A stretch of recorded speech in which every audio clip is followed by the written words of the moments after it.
Carnelia Chapter 10 The Last Stand. Sister Carnelia made such haste as she aimed for the path on the opposite side of the sludge-filled channel that I could have sworn she was actually running on the liquid surface, based on my observation of the minuscule spatters her feet produced. And of course, she passed me by in the blink of an eye, the space growing wider and wider between us as I continued to trudge my way through the filthy muck. Flashes of magic erupted from the darkness by the sluice gate and ripped through the air in rapid succession, but none of them could overtake the speed at which Sister Carnelia moved. In an unyielding offensive by these shadowed aggressors, the settled feculence in the depths of the channel was thrown up in the form of a powerful tsunami, and in the instant before clearing myself from its destructive path, I feared that the terrible wall of sedimented filth would crush me under its weight and bring me to an unsightly end.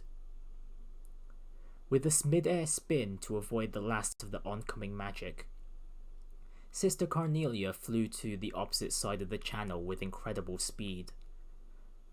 Hurdling the wall of piled-up sandbags behind which the attackers took cover, she whirled her arms in a ferocious onslaught.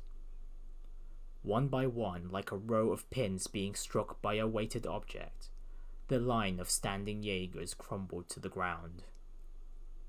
Sister Carnelia's attacks were like a whirlwind of death, blurry with the speed at which they struck. They came in advancing at inconceivable angles, puncturing throats, slashing open arteries, and then they were gone. So it was then that when I finally reached the cobbled path beyond the stagnant channel, not a soul was left standing beside Sister Carnelia and myself. "The cathedral is at the end of a ladder just beyond this gate," she indicated as she flicked dripping blood from her fingers like a child who forgot a handkerchief to dry her wet hands. Her eyes shone with the afterglow of battle. "The Jaegers can't be far behind, so we'd better hurry," she warned. And, as if to punctuate her warning, the damp sound of numerous feet kicking up water as they advanced towards our present location had now become clearly audible to my ears. Stepping over the handful of Jaeger corpses lying scattered about behind the wall of sandbags, we made our way for the dry bed channel which lay ahead of us. I placed my hands on the slightly damp stone floor of the empty channel and crawled through the half-open door of the sluice gate. A falling water droplet struck the nape of my neck as I passed through the cramped opening, causing me to stop dead in my tracks. In the moment that followed, I recognized the sound of an orbment overhead on the verge of discharging a burst of magic. "Toby!" came the ostensible voice of Sister Carnelia as my vision was instantly flooded with a wave of exceeding brightness. Then, in the midst of this world of blinding light, came the hand of a savior which grabbed me firmly by the shoulder. The powerful feeling of being dragged and the explosion produced by magic rupturing stone were almost simultaneous. As the booming roar swept across the whole of my body, I was thrown backwards towards the ground. Despite my clouded vision, I managed to somersault before landing in the prone position. Choking on the filthy puddle I had fallen face down in, I lifted my head in time to see a cloud of blackened dust being heaved from the mouth of the half-raised sluice gate door.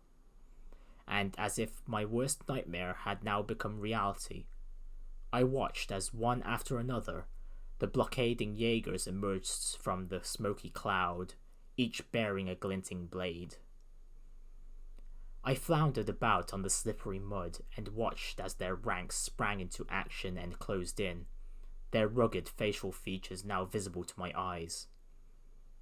Instantly rolling to the side, I unsheathed my hidden blade as I attempted to deflect a wide-arcing slash of another with my bag. The cloth of the bag over which the sharp edge ran, split open without a sound, and the paper-wrapped orbment fell onto the cobbled floor. Frantically, I searched for the orbment at my side, but I was unable to get a grip on it because of my clumsy, panic-stricken state. One of the mercenary men, his eyes intent on my throat, drew back his long sword to end my life. But before he could make his move, a dark silhouette appeared from behind him. It was Sister Carnelia. Her hands, moving with such finesse, disarmed the man in an instant, and left only his sword behind before he was launched from view into the hanging shadows veiling the dank conduit. As the sound of the falling sword struck the ground with a high-pitched clink, Sister Carnelia dropped to her knees. Her soft, whispering words were full of regret. "I'm sorry, Toby." With her head bowed forward, I watched in disbelief as several streaks of blood began to run down the side of her face. "It looks like the goddess may be calling you home too," she said gently. Once again, Sister Carnelia rose to her feet, her coat hanging in tatters. Eyeing her outer garment's ragged state, I knew for certain that it had been caused by the previous blast of magic. In order to protect me from harm, Sister Carnelia had willingly used her body as a shield to absorb the brunt of the force, and now a stain of effervescing crimson blood had begun to seep through the cloth covering her breast. I swiped up the artifact which had tumbled to the ground from the hole in my severed bag, and tore away the wet paper which covered its surface. Then, with the cold lump of metal in hand, I placed it atop my orbment as I gripped them both tightly together. The sound of footfall from the Jaeger corps had by now subsided. They stood in a cluster with their swords drawn, effectively blocking any possible escape through the sluice gate. Sister Carnelia let out a shrill cry, and I, as if taking the sound to be a command to attack, unleashed the energy pent up within my orbment. The device roared, and at the instant the magic was discharged, I felt an intense wave of searing heat graze over my cheeks as my entire body was immediately blown backwards by its powerful force. Stunned, I collapsed onto the floor. When I finally forced open my eyes, I could see Sister Carnelia standing above me with her back turned to face me. Her right arm had lost all strength to function and hung limply at her side. Dazedly, she slid to her knees and slumped onto the ground before me. I pulled Sister Carnelia close to myself and, hugging her tightly, blasted the pack of assailing mercenaries with an instantaneous wave of magic. But then it was all over, my last stand ending as soon as it had begun. Countless razor-sharp sword tips stared down at us from all sides. Convinced that I had finally reached my life's terminus, I raised my right hand, and while placing a false hope in my orbment that it could somehow protect us, I activated it, the last of its energy being consumed as it was drained to empty.